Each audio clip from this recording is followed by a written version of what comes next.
जय माता दी। I am doctor महिमा, एस्ट्रोलॉजर एंड वास्तु कंसल्टेंट। स्वागत है आप सभी का हमारे साथ साप्ताहिक राशिफल में। वीकली राशिफल जो वीक बहुत खास होने वाला है, क्योंकि इस वीक में जहां हम बात करेंगे 12 मई से लेकर और 18 मई तक, 12 मई से लेकर 18 मई तक, जिसमें हम देखेंगे कि बहुत सारे ग्रह हैं जो बदल रहे हैं। देखिए, जो भी हम वीकली राशिफल बनाते हैं ये मोस्टली मून के आधार पर होता है। कई कई हफ्ते ऐसे भी होते हैं जिनमें कोई चेंजेस नहीं होते, लेकिन ये जो हफ्ता रहने वाला है इसमें बहुत सारे चेंजेस होंगे।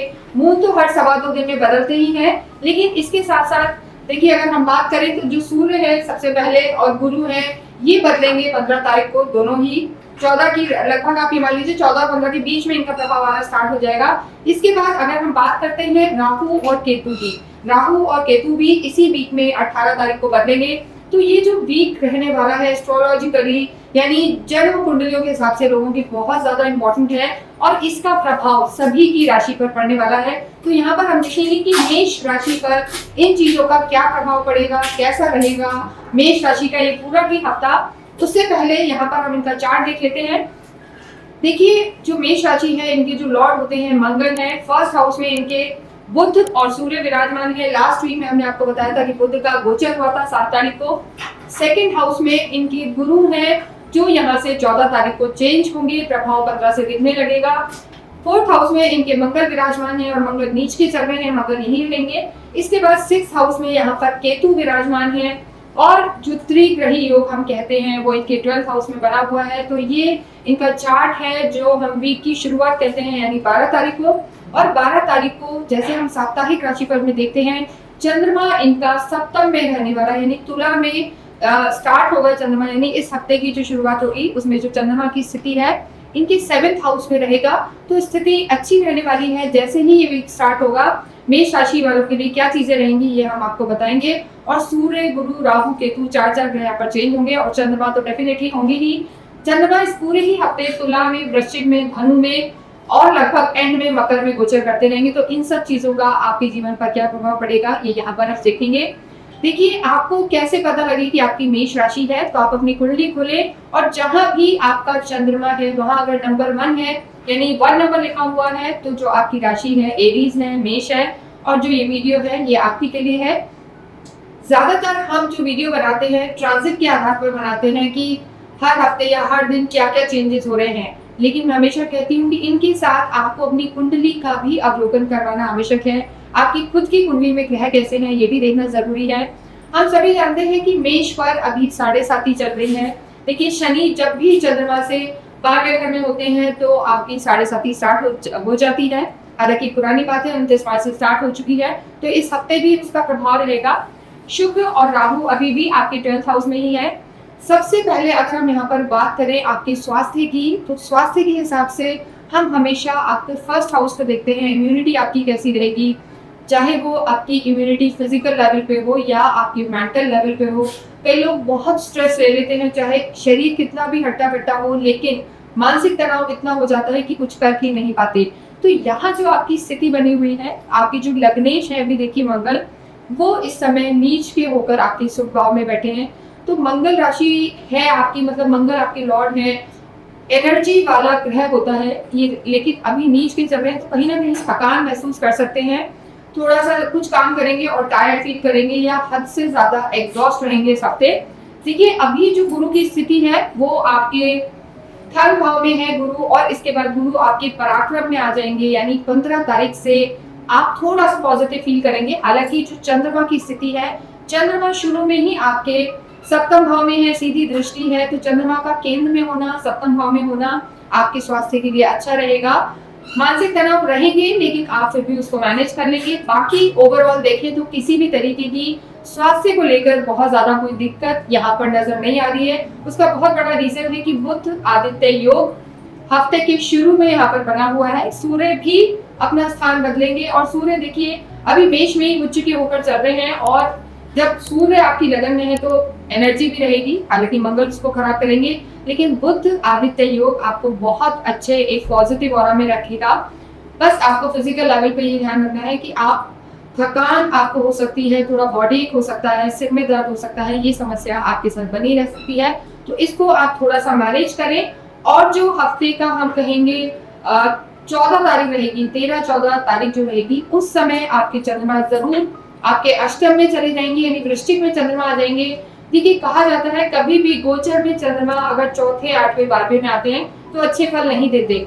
तो आपको स्वास्थ्य की दृष्टि से थोड़ा सा लो फील कर सकते हैं, आप स्पेशली डेट नोट कर लें, यानी 14 तारीख आप स्पेशल ध्यान रखें कि आपको थोड़ा सा ध्यान रख के चलना है अपने मूड का और अपनी हेल्थ का। उस समय आपको थोड़ा सा नेगेटिविटी फील हो सकती है। बाकी वापस जो पूरे ही हफ्ते की अगर हम बात करें तो 15 के बाद वापस चंद्रमा आपके धनु में और मकर में रहेंगे, भाग्य में चंद्रमा रहेंगे, तो स्वास्थ्य ठीक रहेगा, घबराने की बिल्कुल जरूरत नहीं है। छोटी मोटी चीजें, एलर्जी या खांसी जुकाम या बॉडी एक आपको रह सकता है। नेक्स्ट हम बात करते हैं मेष राशि वालों के लिए 12 से 18 जो मई है, इसमें उनकी लव लाइफ कैसी रहेगी। देखिए लव लाइफ के लिए चाहे कोई भी राशि हो, हम हमेशा कहते हैं कि काल पुरुष की राशि से 5th हाउस से आपकी लव लाइफ को देखा जाता है कि आपका प्रेम कैसा रहेगा, आपकी और चीजें यानी आपकी फ्रेंडशिप, आपकी भावनाएं कैसी रहेंगी। तो यहाँ हम देखते हैं मूड तो आपकी ठीक है, लेकिन अगेन देखिए आपके जो लव लाइफ के प्लैनेट हैं सूर्य, अभी शुरू में जब हफ्ता शुरू होता है 12, 13, 14 तक सूर्य आपकी लगन में रहेंगे। उस समय आपको अपने क्रोध पर संयम रखना है और चंद्रमा भी आपकी 14, 15 को जो हम कहेंगे वृश्चिक में आ जाएंगे, अष्टम में रहेंगे। तो 12, 13, 14, 15 लव लाइफ के हिसाब से आपको थोड़ा सा मूड स्विंग्स रह सकते हैं, आर्ग्यूमेंट्स हो सकता है, गुस्सा हो सकता है, क्योंकि सूर्य की स्थिति ये है। उसके बाद आपके जो सूर्य है आपके कुटुंब में चले जाएंगे, आपकी लगन से निकल जाएंगे, तो जो आपकी स्थिति रहने वाली है वो अच्छी रहेगी। यानी हफ्ते का जो आखिरी के 3 दिन होंगे वो आपकी लव लाइफ के लिए यहाँ पर बेटर रहेंगे। तो आपको ध्यान रखना है कि शुरू के हफ्ते में चंद्रमा और सूर्य की स्थिति से आपको आर्ग्यूमेंट्स में नहीं जाना है, तालमेल बिठा के चलना है। अगर कहीं मिलने जुलने की भी बात होती है तो उसको आप प्लान करें 15 तारीख के बाद या 15 की दोपहर के बाद, तो आपकी जो लव लाइफ है बेटर रहेगी, दिक्कत नहीं आएगी। इसके अतिरिक्त अगर हम बात करते हैं और रिश्तों की, तो और रिश्तों में भी देखिए अपने माँ के जो हम कहेंगे माँ के स्वास्थ्य का भी ध्यान रखना है यहाँ पर आपको, क्योंकि मंगल पूरे ही वीक आपके यहीं पर रहने वाले हैं। माँ से संबंधों में भी आपको ध्यान रखना है कि कोई बात विवाद ना हो जाए, आर्ग्यूमेंट्स ना हो जाए, और कोई भी रिश्ता हो उसमें आपको 13 और 14 तारीख को विशेष ध्यान रखना है। चंद्रमा आपके अष्टम में रहेंगे तो आपसे कहीं वाद विवाद हो सकता है या चीजें आपकी थोड़ी सी आर्ग्यूमेंट्स में या बहस में कन्वर्ट हो सकती हैं। तो आपको 13-14 तारीख को मेष राशि वालों को विशेष ध्यान रखना है। बाकी यहाँ पर और रिश्ते आपके ठीक रहेंगे। नेक्स्ट हम बात करते हैं देखिए आपके मैरिड लाइफ की। मैरिड लाइफ की अगर हम बात करें तो जो आपका 7वां भाव होता है, 7th हाउस, वहां से आपका वैवाहिक जीवन देखा जाता है। तो हफ्ते की शुरुआत में ही सूर्य की दृष्टि रहेगी, चंद्रमा भी यहाँ रहेंगे। 15 तारीख तक यहाँ भी मैं कहूँगी मैरिड लाइफ में आपको ध्यान रखने की जरूरत है, क्योंकि सूर्य की दृष्टि रहेगी, चंद्रमा अष्टम में रहेंगे, वृश्चिक में रहेंगे चंद्रमा 2 दिन। तो ऐसे में आपको वैवाहिक जीवन में भी वाद विवाद ना हो, इस चीज का विशेष ध्यान रखें। देखिए जब भी हम गोचर की बात करते हैं तो उसमें कई लोग कहते हैं कि चंद्रमा का प्रभाव नहीं पड़ता, पर चंद्रमा ही एक ऐसे ग्रह हैं जिनका सीधे हमारे मन पर प्रभाव पड़ता है। मन हमारा चंचल होता है या दुखी होता है, ये चंद्रमा पर ही डिपेंड करता है। आपके मूड स्विंग्स भी चंद्रमा पर डिपेंड करते हैं।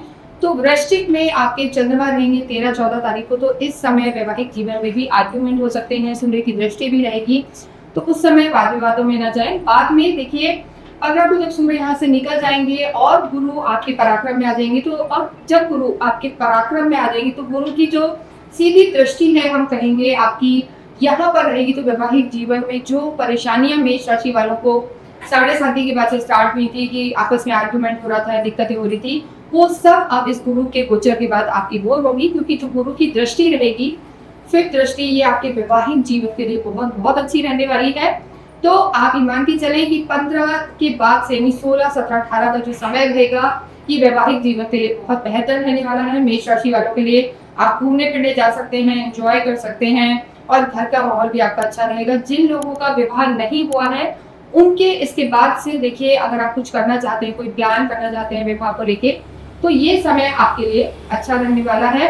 तो जो गुरु का ट्रांजिट होगा ये मेष राशि वालों को फायदा देगा। राहु केतु की अगर हम बात करें तो देखिए राहु केतु जरूर इनके पंचम में आ जाएंगे, और जो राहु हैं उनकी स्थिति जरूर आप कहेंगे कि इस समय देखिए केतु इनके यहाँ रहेंगे, सिंह में आ जाएंगे, यानी इनके पंचम में आएंगे, और जो केतु है वो इनके लाभ भाव में रहेंगे। तो कहीं ना कहीं केतु और राहु बाद में, यानी अगर हम 18 तारीख से देखेंगे कि मेजर 18 से तो बहुत फर्क नहीं पड़ेगा, लेकिन धीरे धीरे आगे आने वाले जो हफ्ते हैं वो जरूर आपको थोड़ा सा तनाव दे सकते हैं रिश्तों में, उनकी बात हम आगे करेंगे। लेकिन ओवरऑल इस वीक का जो लास्ट 3 डेज हैं ये आपके लिए बहुत अच्छे रहने वाले हैं। नेक्स्ट हम बात करते हैं आपके प्रोफेशन की, क्योंकि प्रोफेशन के लिए हमेशा 10th हाउस देखा जाता है और हम सब जानते हैं कि शनि इस समय आपके 12th हाउस में चले गए हैं, तो जिम्मेदारियां बढ़ेंगी, कर्म बढ़ेगा, आपका एक्सर्शन बढ़ेगा जिसे हम कहते हैं। लेकिन ओवरऑल अगर स्थिति देखी जाए तो जो हफ्ते का आखिर का समय होगा, यानी 16, 17, 18 आपके वर्क प्लेस के लिए भी बहुत अच्छा रहेगा। देखिए शुरू में अगर हम बात करें तो सूर्य की जो स्थिति है, सूर्य आपकी लगन में ही है, तो आपको गवर्नमेंट से फायदे हो सकते हैं इस हफ्ते में। लगन में सूर्य का होना आपके ऑरा को स्ट्रॉन्ग करेगा, जो आपके शत्रु हैं दबेंगे। और बाद में जो चंद्रमा की स्थिति है, चंद्रमा आपके भाग्य में रहेंगे और आपके कर्म क्षेत्र में ही रहेंगे। तो इस पूरे ही हफ्ते में प्रोफेशनल लाइफ की अगर हम बात करें तो स्थिति अच्छी रहने वाली है, लेकिन यहाँ भी आपको अपने गुस्से को थोड़ा सा कंट्रोल करके चल रहे हैं। मेष राशि वैसे ही फायर एलिमेंट है, प्लस सूर्य की जो स्थिति है वो भी थोड़ी सी इनके क्रोध को बढ़ाने वाली है, यानी थोड़ा सा एडिमेंसी इनमें आ सकती है कि जो ये कह रहे हैं वही सही है, पर ऐसा नहीं होता। तो आपको स्पेशली 14 तारीख को थोड़ा सा ध्यान रखना है, चंद्रमा आपके अष्टम में रहेंगे, ये मैं आपको बार बार कह रही हूँ। बाकी कर्म आपका अच्छा रहेगा, कर्म में हम कहेंगे आपका यश चलेगा, काम भी आपके बढ़ सकते हैं। गुरु की जो स्थिति रहने वाली है, बाद में गुरु आपके पराक्रम में आ जाएंगे, तो आपके ऑनलाइन काम जिन लोगों के हैं वो काम यहाँ पर बढ़ सकते हैं, फायदा हो सकता है। आपकी भागा दौड़ी बढ़ेगी, एनर्जी फील करेंगे, और मैनेजमेंट जो होता है, जो हम कहेंगे स्किल डेवलपमेंट यहाँ पर मेष राशि वालों का होगा, यानी काफी शार्प हो जाएंगे वो, तो यहाँ पर फायदा है। धन की स्थिति भी आपकी बेहतर है, क्योंकि आपके जो धनेश है इस हफ्ते भी वो उछके ही चलेंगे, तो पैसा आएगा भी लेकिन पैसा खर्च भी होगा, इस चीज का आपको ध्यान देना है। हो सकता है घर में आपके कोई ना कोई काम हो, रेनोवेशन हो, या कुछ आप नई चीजें खरीदें, तो पैसे के खर्चे के योग यहाँ पर इस हफ्ते भी लगेंगे आपके। नेक्स्ट हम बात करते हैं विद्यार्थियों की। देखिए विद्यार्थियों के लिए पंचम हाउस देखा जाता है, आपकी जो लॉर्ड है सूर्य है, और सूर्य की जो स्थिति है शुरू में बहुत अच्छी है, तो विद्यार्थियों के लिए ये समय अच्छा है, एक्सेप्ट अगर आपका कोई एग्जाम 14 को नहीं है। 14 को थोड़ा सा आप लो फील कर सकते हैं, मन में अलग अलग ख्याल आ सकते हैं, इनसिक्योर रह सकते हैं। बाकी यहाँ पर ओवरऑल स्थिति है जो आपकी बेहतर बनी हुई है। आगे हम बात करते हैं आपके अध्यात्म की और आपके भाग्य की। देखिए आध्यात्मिक तो आप मेष राशि वाले होते हैं, आपके जो लॉर्ड हैं मंगल, उनके परम मित्र होते हैं गुरु, और गुरु अभी शुरू में कुटुंब में है, फिर 15 को गुरु यहाँ आ जाएंगे, 14 को ही आप मान के चले 15 से प्रभाव दिखेगा। तो ये जो स्थान है काम भाव होता है, जहाँ हम कहते हैं कि शॉर्ट ट्रेवल्स आपके रहेंगे, ट्रेवल यात्राओं का भी ये भाव होता है, तो यात्राएं कर सकते हैं, शॉर्ट ट्रैवल आपके रह सकते हैं, धार्मिक और कहीं ना कहीं अध्यात्म के प्रति भी आपकी रुचि बढ़ेगी। उसका बहुत बड़ा रीजन है कि यहाँ बैठ के गुरु सीधे आपके भाग्य को देखेंगे, भाग्य को बढ़ाएंगे आपके, और अध्यात्म को भी बढ़ाएंगे, क्योंकि ये जो स्थान है भाग्य का भी है और आपके धर्म त्रिकोण भी कहलाते हैं। तो आपका धर्म त्रिकोण का जो स्थान है वहाँ के पुण्य जागेंगे, पुराने जन्मों की कहीं ना कहीं जो आपके अच्छे कर्म हैं वो इस समय आपके 15 तारीख से लेकर और 18 तक आपको डेफिनेटली आपकी मानसिकता को बदलेगी, भगवान के प्रति आपकी रुचि बढ़ेगी, यात्राएं होंगी। और जो भाग्य है, देखिए जब भी भाग्येश पराक्रम में आता है और खुद ही के घर को आपके भाग्य को देखेंगे, तो यहाँ आपका भाग्य मेष राशि वालों का जो बहुत थोड़ा हम कहेंगे 1.5-2 महीने से साथ नहीं दे रहा था, अब वो आपका साथ देना स्टार्ट होगा। तो ये पूरा ही हफ्ता आपका अच्छा रहने वाला है, लेकिन आपको एक चीज का ध्यान रखना है कि राहु और केतु 18 को बदलेंगे, तो उस स्थिति में 18 तक शापित दोष बना हुआ है, अभी भी पिशाच दोष बना हुआ है, तो किसी भी विवाद में आपको नहीं फंसना है, कॉन्फ्लिक्ट में फंस सकते हैं। हो सकता है आपकी गलती नहीं हो लेकिन दूसरे आपको इन चीजों में फंसा दें, तो आप कोशिश करें कि कहीं मतलब कहते हैं ना फटे में पैर नहीं देना, दूर रहना है, आर्ग्यूमेंट्स में नहीं जाना।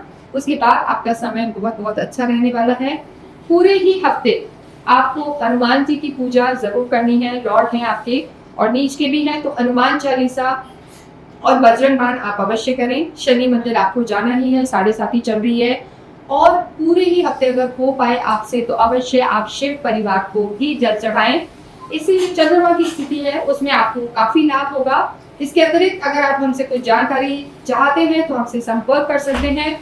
पूरे हफ्ते अगर आप किसी विशेष काम के लिए जा रहे हैं, कुछ आपका इम्पोर्टेंट काम है या किसी बच्चे का एग्जाम है या किसी रिश्ते को लेकर आप बात करने जा रहे हैं, तो इस दिन आप अवश्य ही हम कहेंगे कि घर से निकलते समय इत्र ज़रूर लगा के जाएं या परफ्यूम का इस्तेमाल ज़रूर करें। तो इससे आपके सारे काम बनेंगे और आपका भाग्य भी जागृत होगा।